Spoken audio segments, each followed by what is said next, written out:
I'll write a 800-word story for part 1. The remnants in third-person style using simple and basic English with Korean names as requested. 3,000 years later, humanity's vengeance for Earth's annihilation. The stars looked different from the observation deck of the Phoenix. Commander Daeho often stood here during the quiet hours, watching the unfamiliar constellations. 3,000 years had passed since Earth was destroyed. 3,000 years of running, hiding, and planning. Daeho was tall with weathered features, his dark uniform marked with the ancient symbol of Earth, a blue circle that few living humans had ever seen in person. He touched the small holographic projector on his wrist, bringing up images of a planet most knew only from stories. Green lands, blue oceans, white clouds. Home. Still looking at the old records? A voice asked from behind him. Daeho turned, to see Medical Officer Jin-ah entering the observation deck. Her steps were quiet, careful. Like most born on the Phoenix, she moved as if constantly worried about disturbing others in the cramped spaces of the ship. "Someone needs to remember," Daeho replied. 3,000 years is a long time. Too long for memory alone. Jin-ah nodded, coming to stand beside him. Together they looked out at the darkness between stars. The council meeting starts in 20 minutes. Will you tell them about the artifact? The artifact. Daeho closed the hologram of Earth and sighed. 2 weeks ago, a scouting team had found something buried on a small moon. Something that wasn't human. Something that matched the energy signatures recorded during the destruction of Earth. Yes, he said. They need to know we've found proof the Voidborn still exist. The council chamber was the largest room on the Phoenix, though still small by the standards of the old Earth ships. 12 seats arranged in a circle representing the 12 remaining human colonies. Some seats were empty, their representatives joining through holographic projections from ships and settlements too distant to attend in person. Daeho stood in the center, the artifact floating in a containment field beside him. It was small, no larger than his hand, black with strange lines that seemed to shift when no one was looking directly at them. This is Voidborn technology, he explained. Science Officer Ha-Jun has confirmed it matches the energy readings from the scouring, the council members whispered among themselves. The scouring, the day Earth died.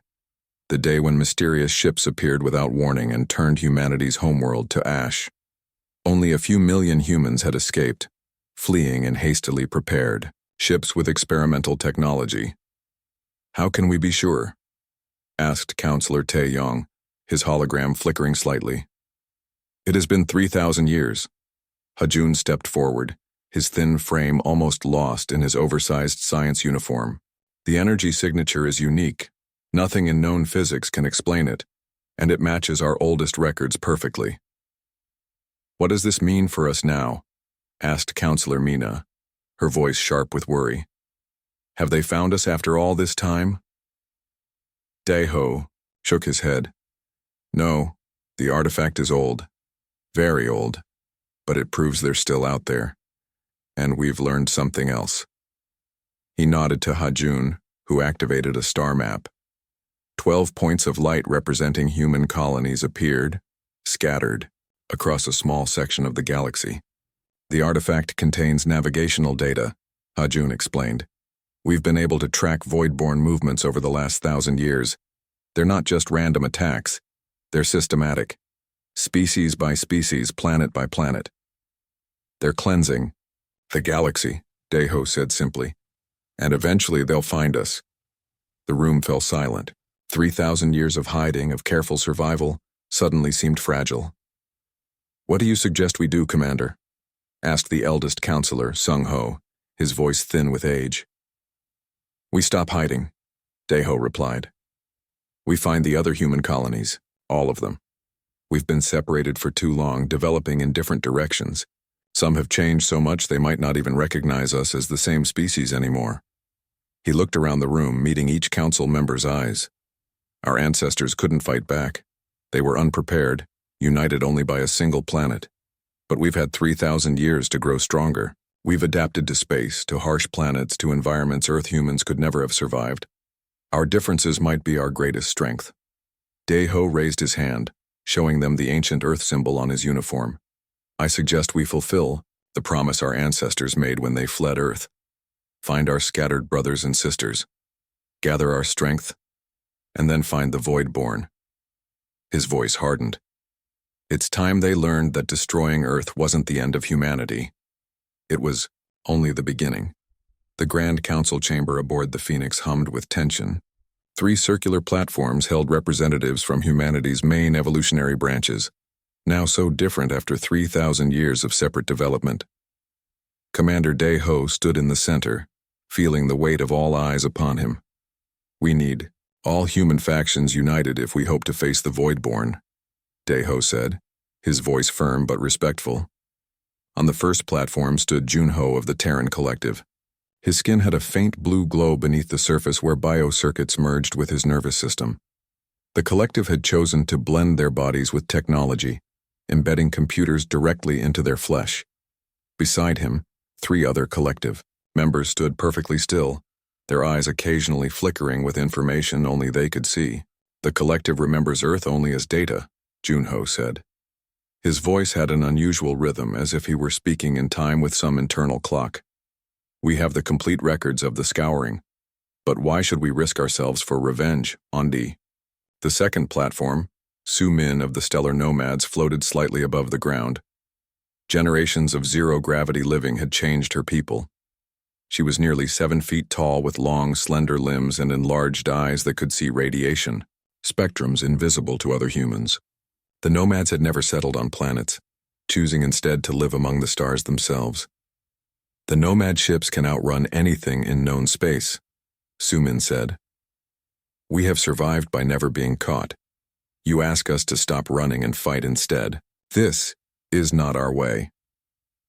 On the third platform stood Do Hyun of the Deep Dwellers. He was short and powerfully built with thick skin that had a strange, almost translucent quality. His people had colonized the oceans beneath the ice of distant moons, adapting to crushing pressures and near total darkness. Special breathing equipment hung at his belt, ready if the air became too thin for his specialized lungs. The depths have kept us safe, Do Hyun rumbled, his voice unusually deep. We have built cities where the Voidborn cannot find us. Why should we surface now? Daeho activated the central display. A holographic map of the galaxy appeared, with 12 points of light representing known human settlements. Because hiding hasn't made us safe, he replied. It has only made us easy targets. The Voidborn are methodical. They eliminate one species at a time. He touched a control, and hundreds of small red dots appeared across the map. Each red mark represents a world we know the Voidborn have cleansed in the last 1,000 years. The pattern is clear. They're working their way across the galaxy, sector by sector. The council members stared at the map in silence. The red dots formed an unmistakable wave moving gradually toward human space. How long? Asked Junho, all hint of emotion gone from his voice. Less than 50 years before they reach the first human world, Daeho answered. And once they find one of us, they'll hunt for the rest. Science Officer Hajun stepped forward, holding up the Voidborn artifact they had discovered. We've learned something else, he said. The Voidborn aren't random destroyers. They target specific genetic patterns. They're eliminating species that share certain traits. What traits? Asked Su Min, drifting closer. Adaptability, potential for rapid evolution. Ha-Jun looked around the room. Look at us. In just 3,000 years, we've become almost different species. No other race has changed so quickly. That's why Earth was their first target. They saw what we could become. Do Hyun's eyes narrowed. So hiding won't save us. We're what they fear. Yes, Daeho confirmed. But our differences are also our strength. The collective's biological computing, the nomad's understanding of space, the dweller's pressure resistance. Together, we have capabilities no single species has ever possessed. The chamber fell silent as the representatives considered his words. Finally, Junho spoke. The collective has detected unusual signal patterns from the galactic core. We believed them to be natural phenomena, but they match this artifact, Hajun finished, excitement in his voice. The Voidborn are communicating. Daeho looked at each representative in turn. 3,000 years ago, our ancestors made a promise, not just to survive but to return, to ensure Earth did not die in vain. He paused. I'm not asking you to fight for revenge. I'm asking you to fight for a future where we don't need to hide anymore.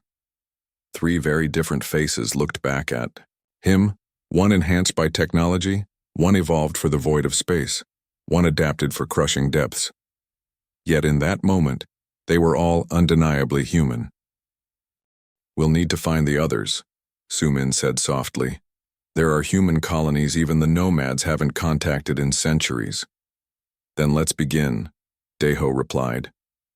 It's time for humanity to become one people again. The excavation site on the Ites, moon of Proxima Centauri's 4th planet, was unlike anything humans had seen before. Commander Daeho stood at the edge of the massive underground chamber, watching as teams from all 3 human branches worked together for the first time in centuries. The chamber walls glowed with faint blue patterns that seemed to shift and move when no one was looking directly at them.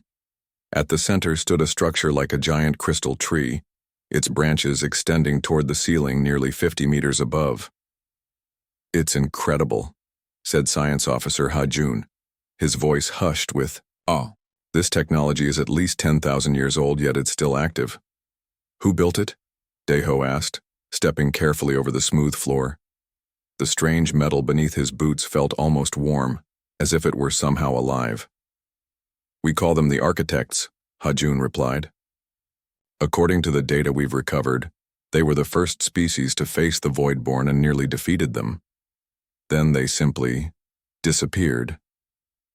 From beneath the crystal tree, Jun-ho of the Terran Collective worked with his fingers pressed, directly against a control panel. The circuitry under his skin glowed brighter as he interfaced with the ancient system. The architects didn't disappear, he said, his voice taking on that mechanical rhythm common to the collective. They ascended. They evolved beyond physical form. But they left this behind, said Su-min, the stellar nomad representative. She floated near the top branches of the crystal structure, her elongated fingers tracing patterns in the air that somehow affected the lights within the crystal. They left it for whoever came after them. They left weapons, growled Do-hyun, the deep dweller. His team had uncovered a series of smaller chambers branching off from the main room. Weapons, designed specifically to fight the Voidborn. Daeho walked to the center of the chamber, looking up at the crystal tree. Can we make them work? Ha-jun's expression grew serious. That's the problem. The architects designed these systems to respond to specific biological and technological combinations. No single species can activate them alone. Show me, Daeho ordered. Ha-jun led him to a small platform near the tree's base. 3 indentations marked its surface, each a different shape. This requires 3 operators, Ha-jun explained. 1 with integrated biotechnology. He pointed to Jun-ho of the collective. 1 adapted to void environments. He gestured towards Su-min. And 1 modified for extreme pressure resistance. His hand indicated Do-hyun. The architects knew the Voidborn strategy, Jun-ho said, still connected to the system. They understood that the Voidborn target unified species, so they built weapons that could only be used by diverse beings working together. Daeho smiled. And they left them, for us to find. Not just for us, Su-min called down. I'm seeing references to other chambers like this one, scattered across the galaxy. Always hidden on moons or asteroids, never on inhabited planets.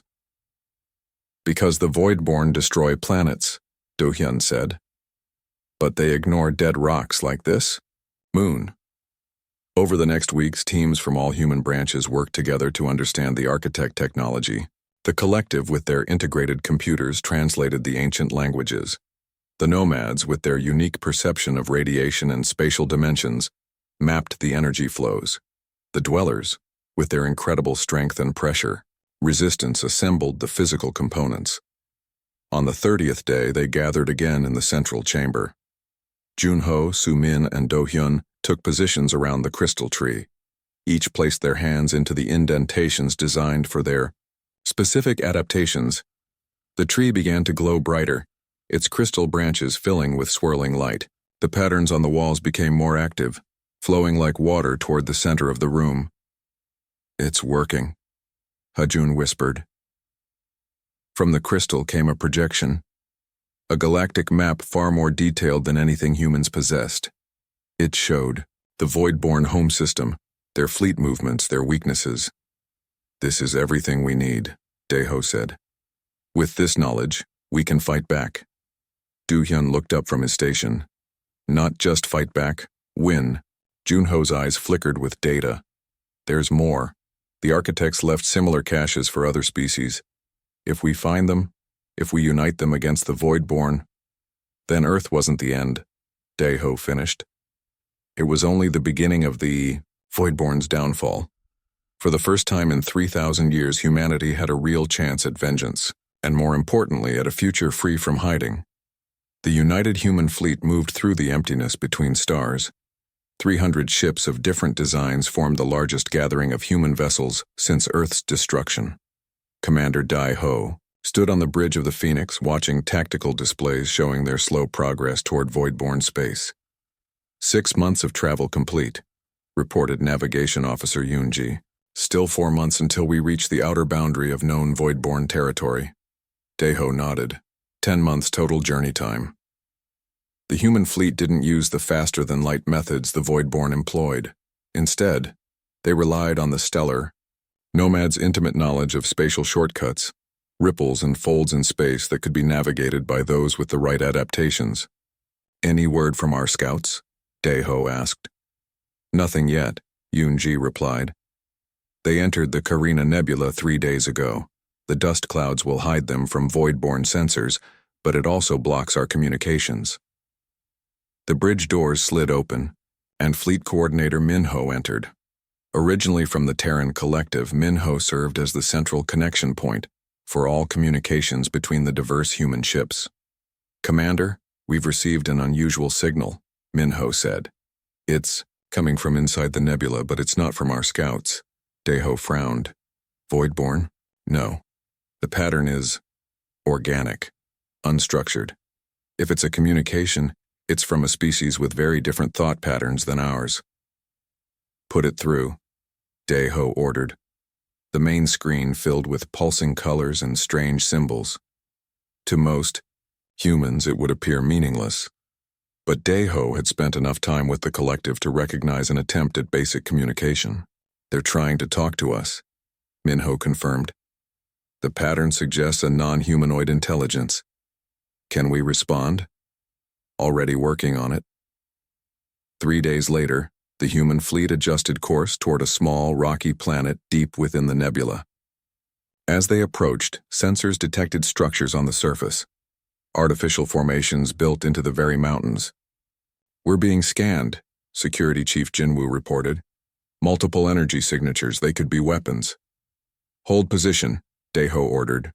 "No aggressive moves." A small ship emerged from the planet's atmosphere. It was unlike any vessel humans had encountered, seemingly grown rather than built, with organic curves and surfaces that shifted colors like a chameleon's skin.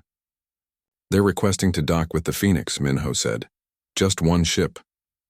"Allow it," Daeho decided, "but full security protocols." The meeting took place in the Phoenix's largest cargo bay. Daeho stood with representatives from all 3 human branches as the alien ship's entry port dilated open. The beings that emerged were nothing like humans. They moved on 4 tentacle-like limbs, their bodies covered in what appeared to be a translucent shell that revealed shifting colors underneath. Where a head might be was a cluster of sensory organs surrounding a central speaking apparatus.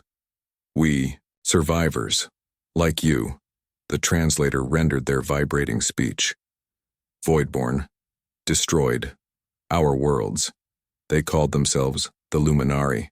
Their civilization had been scattered across 7 planets until the Voidborn systematically destroyed each one. Only those hiding in the nebula had survived, using the dust clouds to mask their presence for over 500 years. "You fight, Voidborn?" the Luminari representative asked. "We thought only we remain." "We fight," Daeho confirmed. And we're not alone. There are others, hiding like you, like us. The Luminary's shell flashed with bright colors. Show. Proof. Many claim. To fight. All. Fail. Deho nodded to Hajun, who activated a small projector. The image of the architect weapon appeared, rotating slowly above his palm. The Luminary's body went completely still, all colors fading to a uniform white. Ancestor's gift. The translator struggled with the concept. You found one. Yes, Deho said, and we've learned how to use it. The Luminary's colors returned in a cascade of bright patterns. We have one also. Not complete. Not understood. That night, as the human fleet orbited the Luminary world, more ships arrived from deeper in the nebula. Other survivors, species from worlds long destroyed by the Voidborn. Some had been hiding for thousands of years, believing themselves the last of their kind. On the observation deck, Deho looked out at the gathered ships, human vessels alongside alien craft of countless designs. This changes everything, Hajun said, joining him. We're not just fighting for humanity anymore. We never were, Deho replied. Earth wasn't the only world they destroyed, and if we don't stop them, it won't be the last. The dying red. Giant star cast an eerie light across the battlefield. Hundreds of ships from a dozen different species faced the massive Voidborn armada. At the center of the Allied fleet, the Phoenix led the human vessels into position. Commander Deho stood on the bridge, watching as the final preparations were made. 3,000 years of waiting, hiding, and planning had led to this moment.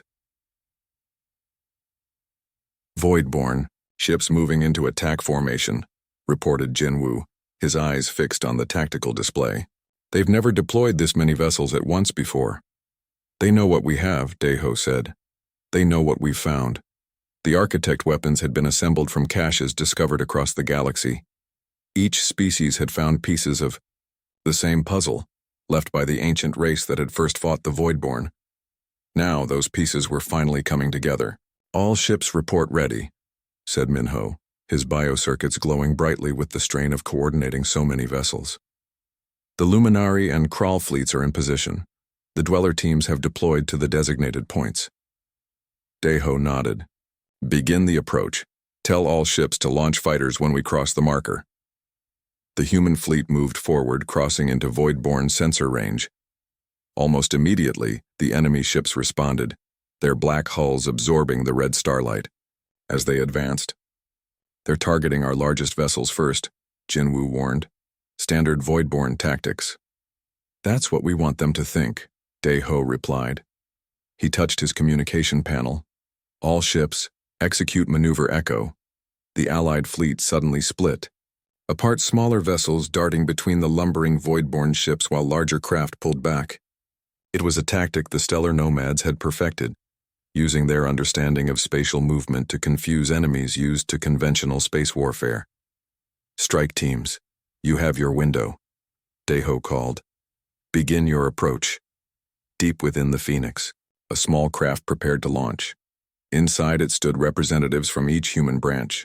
Jun-Ho from the Collective, Su-Min from the Nomads, and Do-Hyun from the Dwellers. With them was Ha-Jun, carrying the combined architect technology they had recovered. Remember, Deho's voice came through the comm system. You must reach the Voidborn command structure. The weapon will only work from there. We understand, Jun-Ho replied. His entire body glowed now with biocircuitry, prepared to interface. With the alien technology, the small craft shot from the Phoenix, quickly disappearing among the chaos of battle. Other strike teams from allied species launched similar missions, targeting different points in the Voidborn fleet. On the bridge, Deho watched as the battle unfolded. The allied ships were taking heavy damage, but they were inflicting losses, on the Voidborn as well, something no single species had ever accomplished before. Sir, called Yoonji from her station. The strike team has reached the target. They're attempting to dock now. The minutes stretched into hours as the battle raged. Several allied ships were lost, their crews giving their lives to protect the Mission. The Phoenix itself took heavy damage, one entire section torn open to space. Then, just as it seemed the Allies might be overwhelmed, something changed. The central Voidborn ship, a massive structure at the heart of their fleet, suddenly went dark. "They've done it," whispered Jinwoo.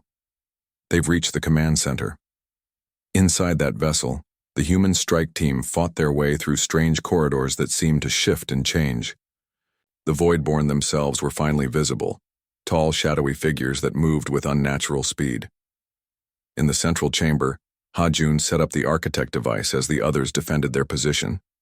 Jun-Ho connected himself directly to the system, his enhanced biology serving as the interface.